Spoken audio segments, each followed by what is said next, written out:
All right, everyone. So welcome back. This is 1.4 on page 35. Powers with positive rational exponents. So we're going to begin with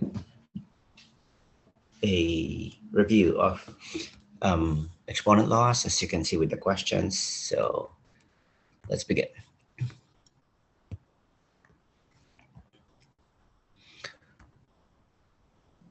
So this one, 3 squared times 3. If there is no number on top, if there's no exponent on top of a number, it means it's understood to be a 1. And when you're multiplying powers of the same base, you will add the exponents, making it 3 cubed. All right. Okay. So that is how you write it as a single power. Then to evaluate is to find the final value. To multiply 3 by itself 3 times, that would be a 27. This one, 7 to the negative 8 times 7 to the 8 gives you, if you add the exponents, 7 to the negative 8 plus 8 becomes a 0. And the final answer, the value is 1. When you divide bases or powers of the same base, you subtract the exponents. So what you're going to have here is 4 to the 7 minus 5. And that would be 4 squared. And to evaluate that, 4 squared is 16. When you have a power of a power, you will multiply the exponents. All right, 3 times 2. It becomes 2 to the 6th. All right, and 2 to the 6th would be 2 times 2 is 4, times 2 is 8, times 2 is 16, times 2 is 32, times 2 is 64. Same goes for this one. Power of a power, you multiply the exponents. It becomes 3 to the negative 2. When you have a negative exponent, it becomes 1 over, so 1 over 3 squared becomes 1 over 9. Okay.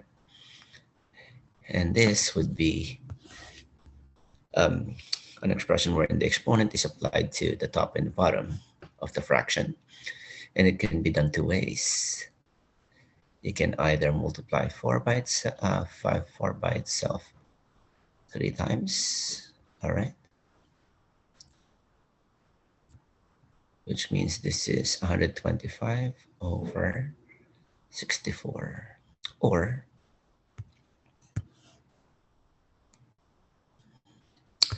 you apply the exponent, this one, to the top and the bottom, which is really the same thing. Okay, the 5 would have its own exponent, the 4 would have its own exponent, and still comes out to be the same.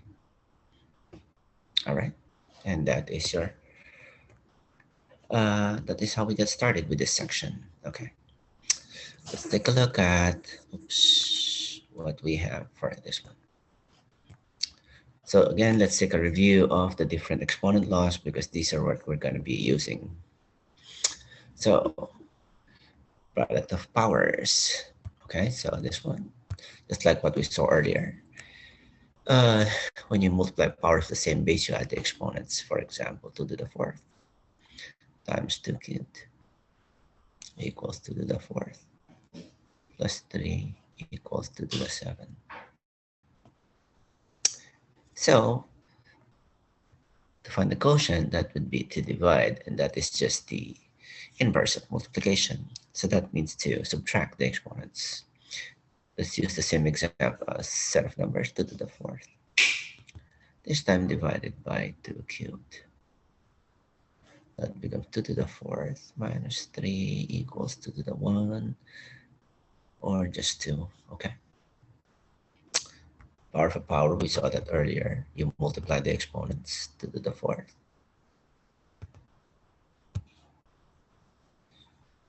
Oops. Power of 3. You multiply the exponents. Makes it 2 to the 12. What is 2 to the 12? Well, 2 to the 10th is 1024. That would be 4096, I guess. Power of a quotient. So same thing. You have a a fraction. So let's say 1/2 to the power of 3.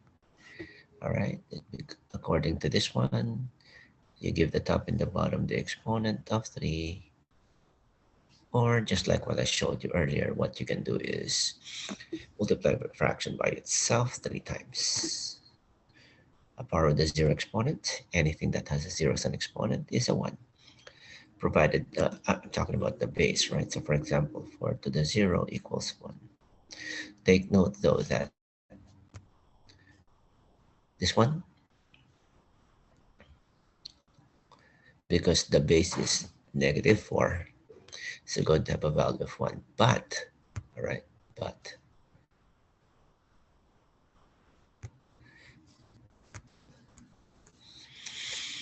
this one, negative of 4 to the 0, that would be -1.